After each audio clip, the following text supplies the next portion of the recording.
कहाँ है हरकू बाई साहिब? क्यों नहीं रोक पा रही रकमा को उसकी चालें चलने से? नमस्कार दोस्तों, स्वागत है आपका आपके अपने चैनल हंग्री स्पिरिट्स में। हंग्री स्पिरिट्स देख रहे सारे दर्शकों का मैं अंजू शर्मा दिल से स्वागत करती हूँ। हमने एक सीन देखा था कुछ एपिसोड पहले जिसमें हरकू बाई साहिब रकमा बाई को चेतावनी देती हुई नजर आई।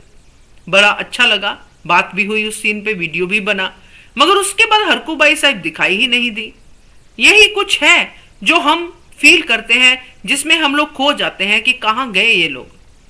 चलिए इस पे चर्चा करते हैं, क्योंकि हरकू बाई साहिब का ना होना और रकमा का आगे ही आगे बढ़ते जाना बहुत ज्यादा तकलीफ दे रहा है। दोस्तों चर्चा करते हैं। पहले वही निवेदन, जिन्होंने अभी तक चैनल को सब्सक्राइब नहीं किया है कृपया कर लीजिए। साथ में दोस्तों बेल आइकॉन दबाइएगा ताकि आपको हमारे वीडियोस के नोटिफिकेशन मिलते रहें।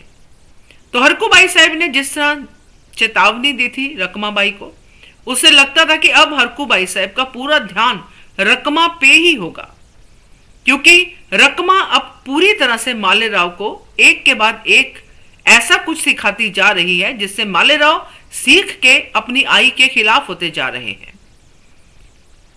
रकमा बाई के बारे में हरकू बाई साहिब बहुत ज्यादा जानती है। उनको पता है कि कैसे वो देवी अहिल्या के खिलाफ जाती है, कैसे उनके मन में जलन है और उस जलन में वो क्या क्या कुछ कर जाती हैं। जब ये सब बातें पता है तो सबसे कमजोर कड़ी देवी अहिल्या की जिंदगी में अब मालेराव ही है, क्योंकि मालेराव अपनी आई की बात सुनता नहीं है।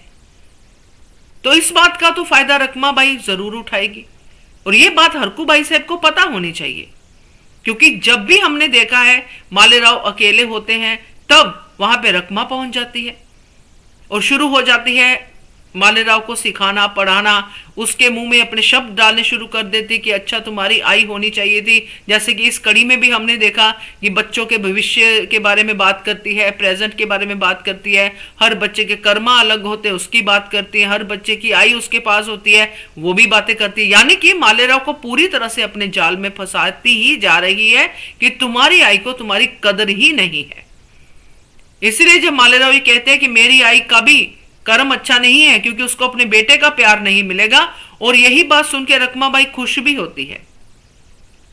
तो बात रकमा की यहां पे जो है सो है, क्योंकि रकमा तो अपना काम कर रही है, उसका काम देवी अहिल्या को रुलाना है, वो बाखूबी अपना काम करते जा रही है। मगर हरकू बाई साहिब कहां है, मेरा सवाल ये है। क्योंकि पहले हमने देखा था कि जब भी मालेराव और मुक्ता अकेले होते थे, उनकी हर बात में, उनको हर बात पे समझाने के लिए हरकू बाई साहिब होती थी।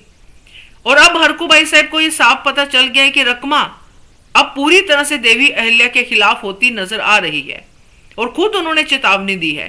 तो अब रकमा बाई साहिब क्यों नहीं, यानी कि हरकू बाई साहिब क्यों नहीं रकमा के सामने आती, रकमा को क्यों नहीं बताती ये गलत है। जबकि एक बार जब चेतावनी दी जाती है उसके बाद और ज्यादा अलर्ट हो जाता है इंसान कि मैंने इसको चेतावनी दी है तो अब इसकी हरकतों पे भी मुझे नजर रखनी पड़ेगी कि कहां पे ये नुकसान पहुंचा सकती है। मगर सिर्फ चेतावनी ही सुनाई देती है, उसके बाद कोई भी एक्शन दिखाई नहीं देता है। यहीं पे हम लोग जो है सवाल में आ जाते हैं कि ऐसा क्यों। अगर चेतावनी दी है तो उसके बाद अलर्टनेस भी होनी चाहिए। इसलिए रकमा आगे बढ़ रही है। दोस्तों देखते हैं शायद आने वाले दिनों में हरकू बाई साहब इस पे कोई एक्शन लें, मगर लग नहीं रहा है कि कोई एक्शन लेंगी। क्या कहना है आपका इसके बारे में, कमेंट कीजिए। देखते रहिए channel hungry spirits. Thank you so much. Subscribe to our channel by clicking the subscribe button. Click the bell button and enjoy the latest uploads from our channel.